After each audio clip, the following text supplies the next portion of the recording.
എരുമേലിയിൽ ഒരു വലിയൊരു അപകടം സംഭവിച്ചു. അയ്യപ്പ ഭക്തന്മാരുടെ ബസ് അപകടത്തിൽപ്പെട്ട് ഇതിൽ ഒരാൾക്ക് ജീവൻ നഷ്ടപ്പെട്ടു എന്നുള്ളതാണ്. കർണാടക സ്വദേശിയായ മാരുതി ഹരിഹരനാണ് മരിച്ചത്.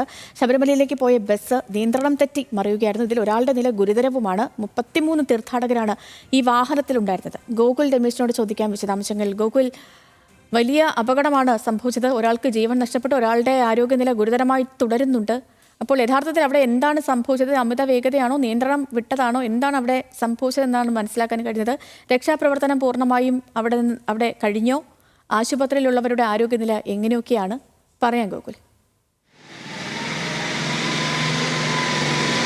സേതു 6:15 മണിയോട് കൂടിയിട്ടായിരുന്നു ഈ അപകടമുണ്ടായത്. ശബരിമലയിലേക്ക് പോയിക്കൊണ്ടിരുന്ന ബസ്സാണ്, അല്ലെങ്കിൽ തീർത്ഥാടകരുടെ ബസ്സാണ് അപകടത്തിൽപ്പെടുകയുണ്ടായത്. എരുമേലി കണമല അട്ടിവളവ് എന്ന് പറയുന്ന ഭാഗത്താണ് ഈ അപകടം നടന്നത്. അതൊരു വലിയ വളവാണ്, സ്ഥിരമായിട്ട് അപകടം നടക്കുന്നൊരു വളവ് കൂടിയിട്ടാണ് ആ ഭാഗം. അവിടെ ബസ് ആ വളവ് തിരിയവേ നിയന്ത്രണം നഷ്ടപ്പെട്ട് ക്രാഷ് ബാരിയറും പൊളിച്ചുകൊണ്ട് താഴേക്ക് റോഡിന് വശത്തുള്ള കുഴിയിലേക്ക് മറിയുകയായിരുന്നു. ആ ക്രാഷ് ബാരിയർ നാട്ടുകാർ പറഞ്ഞതനുസരിച്ച് അത് ഉറപ്പിച്ചിട്ടില്ലായിരുന്നു. കൃത്യമായിട്ട് കോൺക്രീറ്റ് ഉപയോഗിച്ച് ഉറപ്പിക്കേണ്ടതായിരുന്നു. പക്ഷേ വെറുതെ മണ്ണിനകത്ത് കുഴിച്ചിടുക മാത്രമാണ്, മണ്ണിട്ട് മാത്രമാണ് ആ ക്രാഷ് ബാരിയർ ഉറപ്പിച്ചിരുന്നത്. അതുകൊണ്ട് തന്നെയാണ് ഈ അപകടത്തിൻ്റെ ആഘാതം കൂടിയത്. അതുകൊണ്ട് തന്നെയാണ് ആ ബസ് ഇടിച്ചതിന് ശേഷം ആ ക്രാഷ് ബാരിയർ പൊളിഞ്ഞുകൊണ്ട് ബസ് ഉൾപ്പെടെ സമീപത്തെ കുഴിയിലേക്ക്, റോഡിന് സമീപത്തെ കുഴിയിലേക്ക് മറിയുന്നൊരു സാഹചര്യം ഉണ്ടായത്. അവിടെ റബ്ബർ മരങ്ങൾ ഉണ്ടായിരുന്നു. ആ റബ്ബർ മരങ്ങളിൽ തട്ടിയാണ് ബസ് നിന്നത്, അല്ലെങ്കിൽ വീണ്ടും ഉരുണ്ടു പോകേണ്ട ഒരു സാഹചര്യം ഉണ്ടായിരുന്നു. എന്തായാലും ബസ് ഒരു വശത്തേക്ക് മറിഞ്ഞാണ് ഈ അപകടം ഉണ്ടായിരിക്കുന്നത്. അതിൽ ഒരു തീർത്ഥാടകന് ജീവൻ നഷ്ടപ്പെട്ടിട്ടുണ്ട്.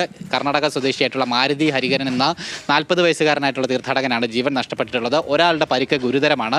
ബാക്കി 20 പേർക്ക് നിസാരമായിട്ടുള്ള പരിക്കുകൾ സംഭവിച്ചിട്ടുണ്ട്. പരിക്കേറ്റിട്ടുള്ള മുഴുവൻ ആളുകളെയും എരുമേലിയിലെ 2 ആശുപത്രികളിലേക്ക് മാറ്റിയിട്ടുണ്ട്. പോലീസും അഗ്നിരക്ഷാ സേനയും ചേർന്ന്. ശരി ഗോകുൽ, അവിടെ രക്ഷാപ്രവർത്തനമൊക്കെ പൂർത്തിയായിട്ടുണ്ട്. ഒരാൾക്ക് ജീവൻ നഷ്ടപ്പെട്ടു, ഒരാളുടെ ആരോഗ്യനില ഗുരുതരമാണ്. വിവരങ്ങൾ നൽകുകയായിരുന്നു ഗോകുൽ രമേശ്.